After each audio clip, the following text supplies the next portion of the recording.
Volume 2, Chapter 238, 31st of July, 1945. The Parable of the Fishermen. They are all gathered in the large room upstairs. The violent storm has turned into unceasing rain, which at times becomes a drizzle and almost stops, and then suddenly changes to a downpour. The lake is certainly not blue today. It is yellowish, with streaks of foam when the wind blows, or it rains heavily.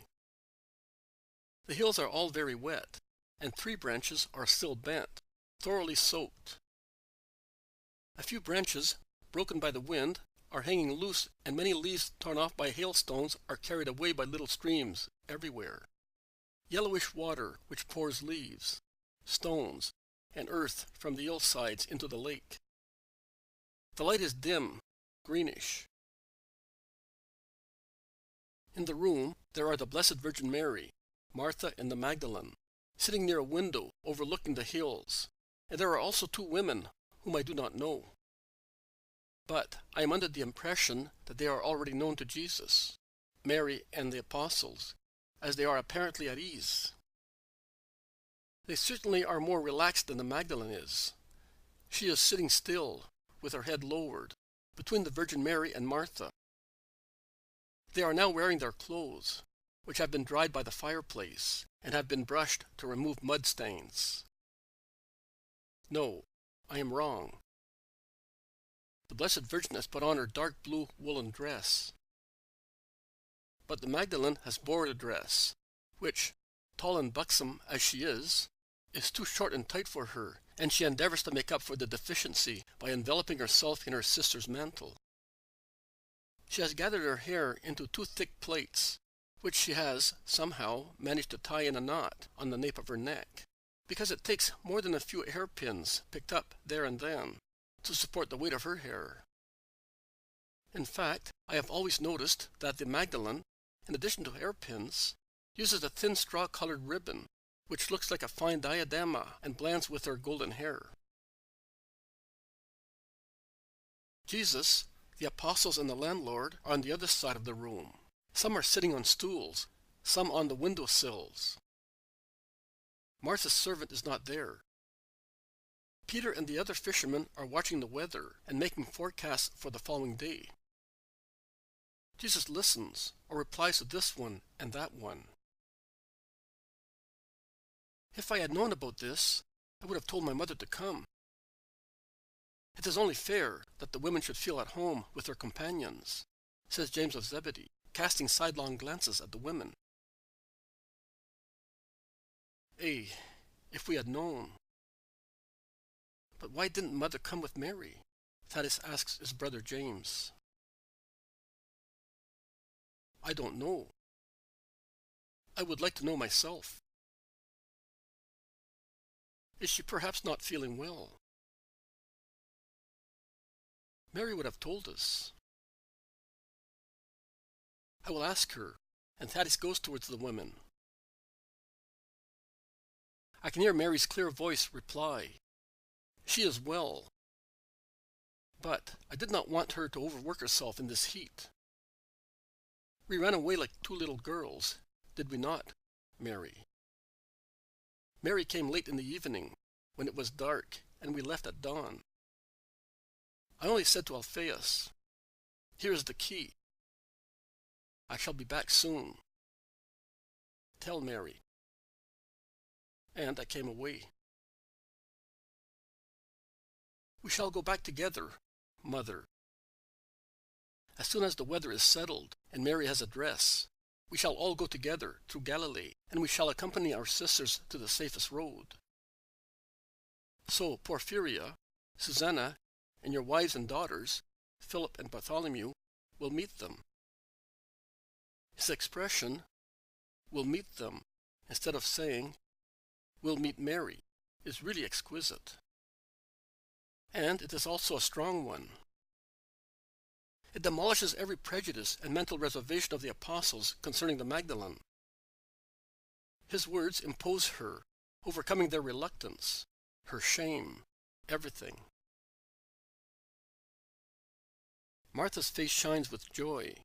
Mary Magdalene blushes, and her countenance is imploring, grateful, upset. What can I say? The Most Holy Mother smiles kindly. Where shall we go first, Master? To Bethsaida. Afterwards we shall go to Nazareth via Magdala, Tiberias, and Cana.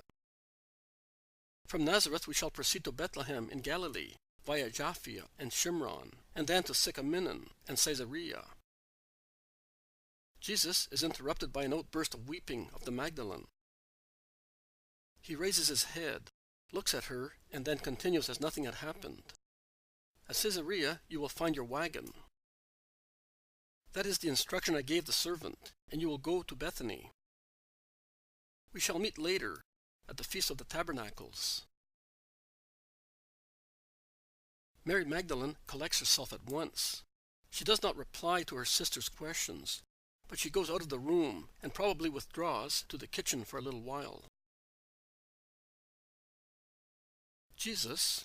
Mary suffers on hearing that she has to come to certain towns. We must understand her. I am saying this more for the disciples than for you, remarks Martha, humbly and worriedly. That is true, Martha. But it must be so. If she does not face the world at once, and does not overcome public opinion, which is a dreadful torturer, her heroic conversion will be paralyzed. She must do that at once, and in our company. While she is with us, no one will say anything to her. I can assure you, Martha, also on behalf of all my companions, promises Peter. Of course. We shall treat her as a sister. That is what Mary said she is, and that is what she will be for us, confirms Thaddeus. After all, we are all sinners, and the world did not spare us either. So we can understand her struggle, says the zealot. I understand her more than anyone else. It is very meritorious to live where we sinned. People know who we are. It is a torture. But it is justice and glory to resist there. Precisely because the power of God is manifest in us, we spur others to turn, without even uttering words, says Matthew. You can see, Martha, that your sister is understood and loved by everybody. And she will be loved and understood more and more.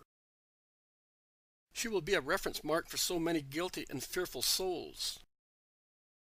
She is a great strength also for good people. Because, after shaking off the last fetters of her humanity, Mary will be a fire burning with love. She has only given a different course to the exuberance of her feelings. She has raised her powerful faculty to love to a supernatural level. And she will work wonders there. I can assure you. She is still upset now. But you will see her become calmer and stronger in her new life as days go by. In Simon's house I said, she has pardoned much because she loves much. I now solemnly tell you that she will be forgiven everything, because she will love her God with all her strength, her soul, her thought, her blood, her flesh, to the extent of Holocaust. She is lucky to deserve such words. I wish I deserved them, too, sighs Andrew. You? But you deserve them already. Come here, my fisherman. I want to tell you a parable that seems to have been thought up just for you. Just a moment, Master. I'm going to tell Mary. She is so anxious to become acquainted with your doctrine. While Martha goes out, the others arrange their seats so as to form a semicircle round Jesus. The two sisters come back and sit once again near the Blessed Virgin. Jesus begins to speak. Some fishermen took to the open sea and cast their net, and after due time they hauled it on board. They were doing their work with considerable difficulty, according to the instructions of a master, who had entrusted them with the task of supplying his town with choice fish, and had said to them, "Do not bother to bring ashore unwholesome or inferior quality fish. Throw them back into the sea. Other fishermen will catch them, and, as they work for another master, they will take them to his town, because they consume there what is harmful, and thus makes the town of my enemy more and more horrible. Nothing unhealthy is to enter my beautiful, bright, holy town." Thus, after hauling the net on board, the fishermen began their selection work. It was a good catch, and the fish differed in appearance, size, and color. Some looked beautiful, but their flesh was full of bones, and tasted unpleasant. Their bellies were full of mud, worms, and rotten seaweed, which accentuated the bad taste of the fish. Others, instead, were ugly-looking, like the sinister faces of criminals, or resembled nightmare monsters, but the fishermen knew that their flesh was exquisite. Others were so insignificant that no one paid attention to them. The fishermen continued their work until the baskets were all full of choice fish, and only cheap fish were left in the net. That is enough. The baskets are full. "Let us throw the rest into the sea," said many of the fishermen. But one of them, who had spoken very little, whilst the others had either exalted or derided every fish they happened to handle, went on searching in the net, and among the cheap fish he found 2 or 3 that he placed on top of the baskets. "What are you doing?" the others asked him. "The baskets are full of beautiful fish. You are now spoiling them by placing that poor fish on top of them. You seem to consider them as the most beautiful of the lot. Leave me alone. I know this kind of fish, and I know how delicious it is." That is the parable, which ends with the blessing of the master for the patient, skillful, silent fisherman who was able to select the best fish in the great mass of them. Listen now to its application. The master of the beautiful, bright, holy town is the Lord. The city is the kingdom of heaven. The fishermen, my disciples.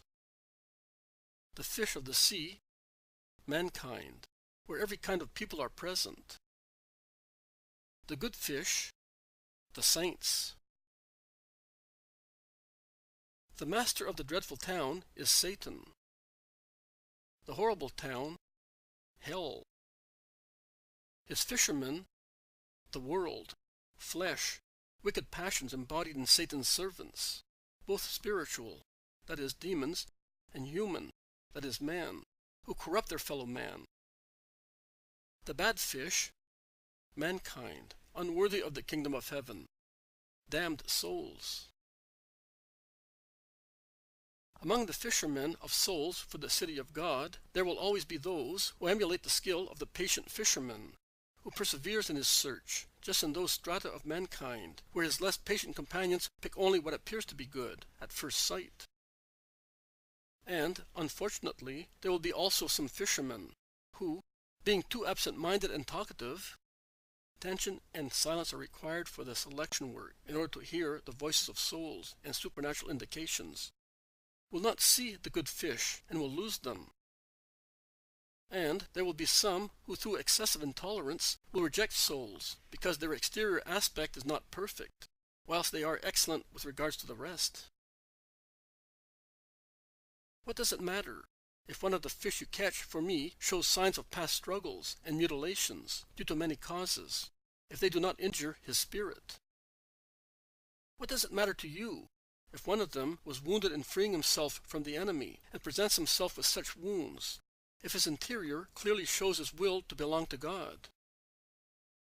Tried souls are reliable souls, more reliable than those souls that are like children, protected by swaddling clothes, cradles and mothers, and sleep peacefully after being fed, or smile happily, but who later on in life, when they become of age and can reason, and have to face the vicissitudes of life, may be the cause of unpleasant surprises because of their moral deviations.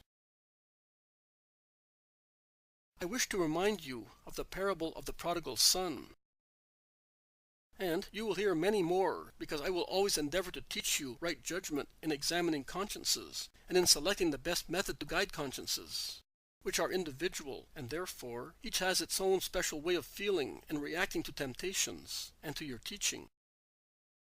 Do not think that it is easy to select souls. Far from it. It takes a spiritual eye shining with divine light, and it takes an intellect infused with divine wisdom, and possession of virtues in heroic degree, first of all charity. It is necessary to be able to concentrate on meditation, because each soul is an obscure text to be read and meditated. And continuous union with God is required, forgetting all selfish interests. One must live for souls and for God, and be able to overcome prejudices, resentments, aversion. It is necessary to be as kind as a father and as hard as a warrior. Kind to give advice and to encourage. Hard to be able to say, "That is not allowed, and you shall not do it." Or, "It is right to do that, and you shall do it." Because, and you must consider this carefully, many souls will be thrown into the ponds of hell. But not only the souls of sinners. There will be also the souls of evangelical fishermen, of those who will have failed in their ministry, contributing thus to the loss of many souls. The day will come, the last day of the earth, the first of the completed and eternal Jerusalem, when the angels, like the fishermen of the parable, will separate the just from the wicked, and, at the inexorable command of the judge, the good will pass into heaven, and the wicked into the eternal fire. And then the truth will be made known concerning the fishermen and the fish. Hypocrisy will collapse, and the people of God will appear as they are, with their leaders, and those saved by the leaders. We shall then see that many, who are outwardly insignificant and ill-treated, are the brightest ones in heaven, and that the quiet, patient fishermen are the ones who have done most, and now shine with as many gems as the souls they saved. I have told you the parable and explained it. And my brother? Oh, but... Peter looks at him, and then at the Magdalene. No, Simon. I have no merit there. It was all the Master's work, says Andrew frankly. So, are the other fishermen, Satan's I mean, going to get the remnants? Asks Philip. They endeavor to take the best, the souls capable of greatest prodigy of grace, and they make use of the same man to do so, beside their own temptations. There are so many in the world who for a mess of pottage sell their birthright. Master, the other day you said that there are many who allow themselves to be seduced by the allurements of the world. Are they those who fish for Satan? Asks James of Alphaeus. Yes, my brother. In that parable, men allowed himself to be seduced by much money, which could give him much pleasure, losing thus every right to the treasury of the kingdom. But I solemnly tell you that out of 100 men, only 1/3 can resist the temptation of gold and other enticements, and of this third, only half can do it heroically. The world is dying, suffocated, because it voluntarily overburdens itself with the ties of sin. It is better to be devoid of everything, rather than possess mean and elusive riches. Endeavor to imitate wise jewelers, who, when they are informed that a very rare pearl has been found, do not bother to keep so many small jewels in their safes, but they get rid of everything to buy the wonderful pearl. Why then do you say that there is a difference in the missions with which you entrust those who follow you? And you say that we have to consider those missions as a gift of God. Should we not forego them as well, because they are but crumbs compared to the kingdom of heaven? Says Bartholomew. Not crumbs. They are means. They would be crumbs, or better still, they would be dirty straw, if they became man's aim in life. Those who busy themselves to obtain a position with human profit turn that position, even if it is a holy one, into dirty straw. You must instead accept it obediently, as a joyful duty and a complete holocaust, and you will turn it into a very rare pearl. A mission is a holocaust if fulfilled unreservedly. It is martyrdom and a glory. It drips tears, perspiration, blood, but forms a crown of eternal royalty. You can really answer all questions. Have you understood?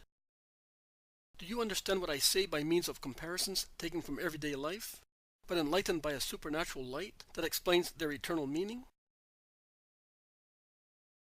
Yes, Master, we do. Remember then the method to teach crowds, because that is one of the secrets of scribes and rabbis, to remember. I solemnly tell you that each of you, imbued with the wisdom that ensures the possession of the kingdom of heaven, is like the father of a family who takes from his treasury what is necessary for his family, making use of old and new things, for one only purpose, which is the welfare of his children. It is no longer raining. Let us leave the women in peace and go to old Tobit, who is about to open his spiritual eyes on the dawn of next life. Peace to you, women.